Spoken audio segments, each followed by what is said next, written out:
अस्सलाम वालेकुम, कैसे हैं आप सब लोग। उम्मीद है कि आप सब लोग ठीक ठाक होंगे, बहुत खुश और खैरियत से होंगे। आज करने वाले हैं हम तमाशा सीज़न 4 के एपिसोड 22 को रिव्यूज़ और वीडियो को स्टार्ट करते हैं।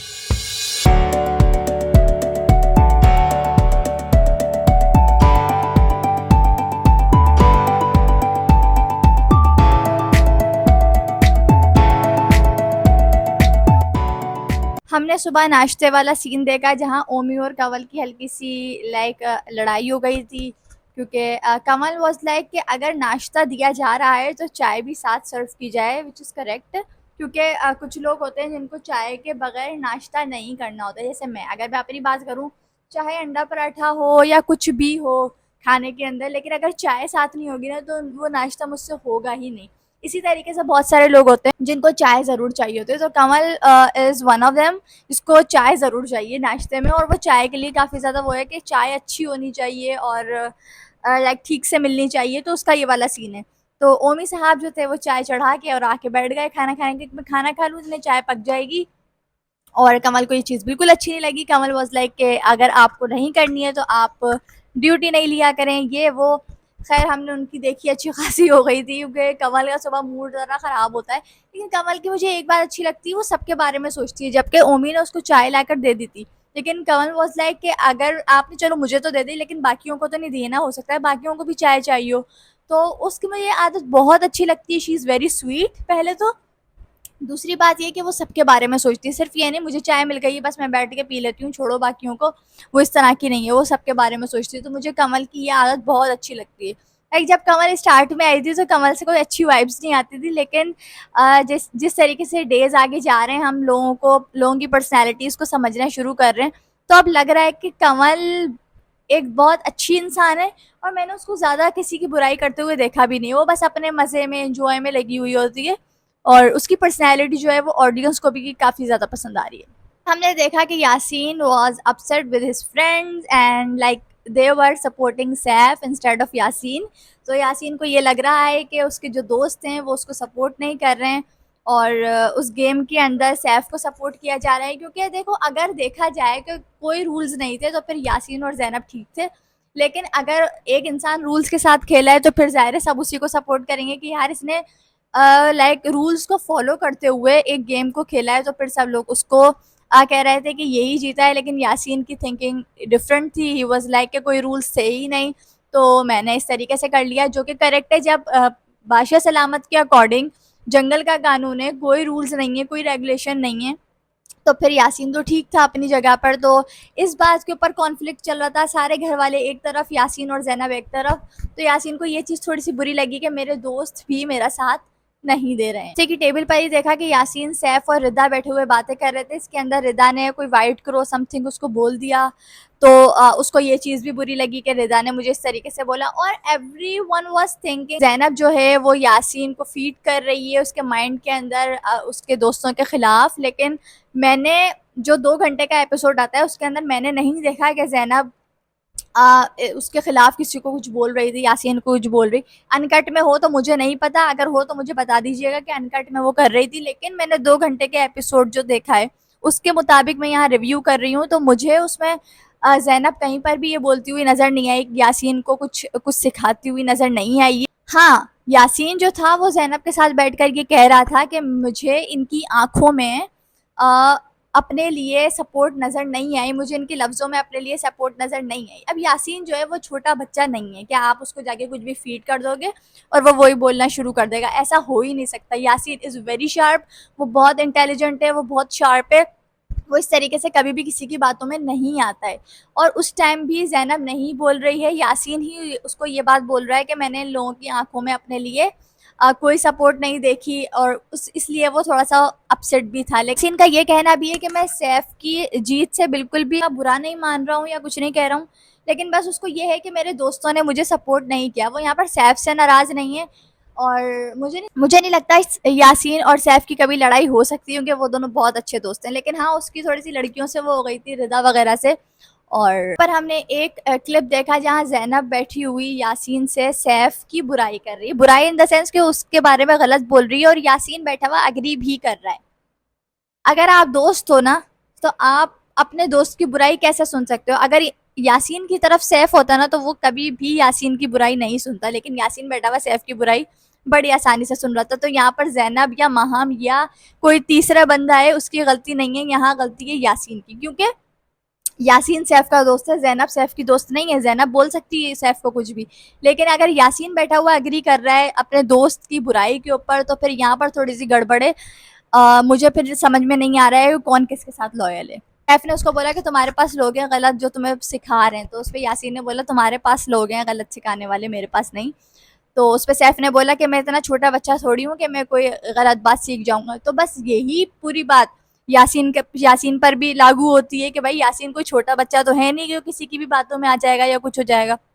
तो यहाँ पर मैं देख रही हूँ जो लड़कियां हैं ना, वो एक को गिराने के चक्कर में ना बस उसी के खिलाफ बातें कर रही हैं, क्योंकि इन सब ने सोच लिया है कि शायद ज़ैनब एक इजी टारगेट है तो हम उसको पकड़ के कर लेंगे। लेकिन भाई वो लड़की इजी टारगेट नहीं है, वो एक नंबर लड़ाका है। और उसने जिस तरीके से पूरे घर को हैंडल किया हुआ है, सिर्फ एक बंदी ने, उसके पीछे कोई भी नहीं है। मैंने आज के एपिसोड में देख लिया कि उसके पीछे कोई भी नहीं है। मतलब वो जिनके साथ बैठ रही थी ना, दानिया और मलाइका वगैरह के साथ भी थोड़ा थोड़ा वो बैठती थी, उन लोगों ने भी ज़ैनब का नाम ले लिया उसको निकालने के लिए। तो यहाँ पर सब लोग गेम खेल रहे हैं, हर बंदा गेम खेल रहा है, और जिसको पता लगे जा रहा है ना कि भाई ये इस बंदे के अंदर पोटेंशियल है, वो तो लग गया है कि हम इसको निकालें बाहर।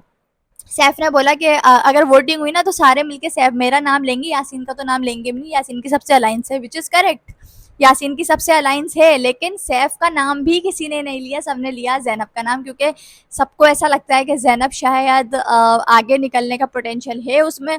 और बादशाह सलामत को भी ये अंदाज़ा हो गया कि ज़ैनब के अंदर आगे निकलने वाला पोटेंशियल है, चाहे वो जिस तरह भी निकले, वो लड़के निकले, वो अपनी इमेज को नेगेटिव करके निकले, जो भी करके निकले, लेकिन उसमें आगे निकलने का पोटेंशियल है। वो घर में बैठ के गेम खेल रही है, उसने कोई ग्रुपिंग नहीं की, कुछ नहीं की है, वो बस अपना खेल रही है, वो बस अपना लगी हुई है। उसको जहाँ दिल चाहता है वो शुरू हो जाती है लड़ना, कुछ ना कुछ बोलना शुरू हो जाती है।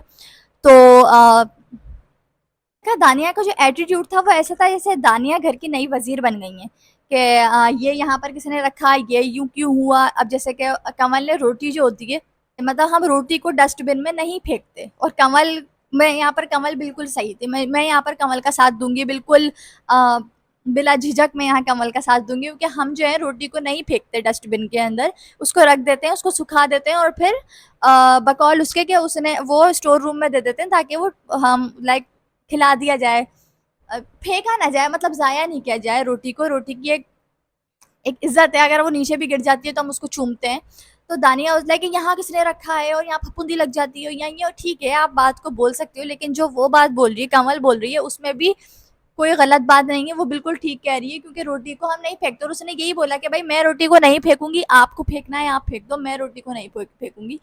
तो मुझे ना कमल आज के एपिसोड के बाद से और ज़्यादा अच्छी लगने लगी है। मतलब वो सच के लिए ना डट कर खड़ी हो जाती है, चाहे फिर उसका दोस्त, अब ओमी जो है उनके ग्रुप के अंदर घुसा रहता है, अब पता नहीं वो दोस्त है भी कि नहीं है, कुछ लोग उसे दोस्त मान रहे हैं, कुछ नहीं मान रहे हैं, आई डोंट नो। कमल का एज सच कोई झुकाव नहीं है ओमी की तरफ। कमल ने ओमी को भी नहीं छोड़ा आज। कमल ने बोला भाई मुझसे पंगा मत लेना, मैं नहीं छोड़ूंगी किसी को भी। तो कमल जो है ना वो बिल्कुल सैफ की तरह है, जैसे सैफ सही बात के ऊपर स्टैंड लेता है, इसी तरीके से कमल सही बात के ऊपर स्टैंड लेना है जानती है, उसके अंदर इतना हौसला है, उतनी हिम्मत है कि वो सही को सही और गलत को गलत बोलती है। अगर आप लोग मेरी इस बात से एग्री करते हैं तो मुझे बताइएगा कमेंट्स के अंदर। खैर फिर बादशाह सलामत आए, और बादशाह सलामत ने भी यही बोला कि देखा जाए तो सैफ यासीन जो है वो बात ठीक कह रहा है, लेकिन majority is authority, so majority की बुनियाद पर, मेजॉरिटी के कहने पर सैफ और ओमी जो थे वो जीत गए, और जीत कर सेफ हो गए, और यासीन और ज़ैनब भी सेफ हो गए थे। उनको अवाम ने बचा लिया है, और उवैस जो थे वो आउट हो गए। और आज दो लोगों ने जाना था, तो एक तो चले गए ऑडियंस के कम वोट पर, और एक को जाना था घर वालों की वोटिंग के ऊपर। तो मुझे लग रहा था कि शायद सब लोग काशिफ सर का नाम ले लेंगे, लेकिन सब लोगों ने ज़ैनब का नाम लिया, मलाइका, दानिया, everyone was saying Zainab Zainab Zainab, और ज़ैनब के इतने सारे वोट्स हो गए, और आखिरकार ज़ैनब को जाना पड़ा। लेकिन ज़ैनब सारा उमर के कान पे विस्पर करके गई कि मैं नहीं जा रही हूँ बाहर। या तो ज़ैनब को पता था, या ज़ैनब पता नहीं, मुझे नहीं पता क्या सीन है, लेकिन हो सकता है ज़ैनब को पता थी ये वाली कहानी, तभी ज़ैनब इतने कॉन्फिडेंटली बोल कर गई कि मैं बाहर नहीं जा रही हूँ तमाशा घर से। फिर उसके बाद आया टास्क जिसके अंदर राशन और वजीर दोनों का था, और मुझे ऐसा लग रहा है या तो सारा नीलम को वाकई टास्क समझ में नहीं आया था या फिर उसको पूरा टास्क समझ में आ चुका था, जो उसने इतना बड़ा भंड मारा है। और भंड मारने के बाद जब वो वजीर बन गई तो फिर वो ऐसी हो गई कि है ऐसे नहीं करना था, तो फिर कैसे था, मतलब वो इस तरीके से एक्ट करने लग गई जैसे उसको कुछ नहीं पता है, वो अभी अभी नर्सरी के अंदर आई है। तो और दानिया जो थी वो फौरन उनकी अम्मा बन गई कि आप पहले अपना मुशीर मुशीर चुने आप, नहीं नहीं कोई नहीं बताएगा इनको, ये खुद मुशीर चुनेंगी। हाँ अभी से इसको फैसले करना सिखाओ, जैसे एक छोटी मम्मी नहीं होती है कि वो घर बता रही होती है कि नहीं नहीं बेटा आप ऐसे करो आप ऐसे करो, तो दानिया ना अम्मी वाला रोल प्ले कर रही है अंदर। आज के एपिसोड में तो वो पूरी अम्मी बनी हुई थी, सबकी अम्मी बनी हुई थी वो। खैर उसने मुशीर अपना चूज किया सैफ को, और 460 रुपए के अंदर घर चलाना, एक हफ्ता चलाना बहुत मुश्किल है, इम्पॉसिबल वाला सीन है। और दे वर लाइक नहीं नहीं चला लेंगे, हम सब मिलके चलाएंगे, दानिया वाज लाइक हम सब मिलके चलाएंगे। और मैंने अगले ही एपिसोड में देखा कि सारे के सारे बाहर से ऑर्डर कर रहे हैं, कुछ ना कुछ मंगवा रहे हैं, तो पता नहीं भाई, लग रहा है इस हफ्ते के अंदर पूरी प्राइज मनी ये लोग मुका देंगे, और आखिर में जो बंदा जीतेगा वो सिर्फ ट्रॉफी लेके घर जाएगा। तो देखते हैं क्या होता है, जिस हिसाब से लोग सारे मंगवा रहे हैं बाहर से खाने। राशन, एक तो पॉइंट्स कम थे, फिर जब राशन लिखने की बारी आई तो दालें ही नहीं लिखी। अब ये पूरे हफ्ते इनके पास नहीं है, ये दालें ही खा सकते थे पूरा हफ्ते, लेकिन दालें भी नहीं आई इनकी क्योंकि इन्होंने लिखी नहीं थी, पता नहीं इनके दिमाग किधर थे। सो इस हफ्ते क्या होगा, मजा आएगा, क्योंकि जो लोग भूखे होंगे वो लोग जल्दी से जा जाके खाने मंगवाएंगे और ये पूरा प्राइस मनी खाली कर देंगे इधर ही इसी हफ्ते में। और सारा नीलम जो है वो तो खैर सेफ हो गई, उसको सेफ होना था, बस इसी वजह से उसने शादी वाली हरकत की है। मुझे नहीं लग रहा कोई इतना मासूम होगा इसको गेम समझ में नहीं आया। खैर ये था आज का रिव्यू, उम्मीद है आपको अच्छा लगा होगा। अब हम मिलेंगे आपसे कल, अपना बहुत सारा ख्याल रखिएगा, अल्लाह हाफिज।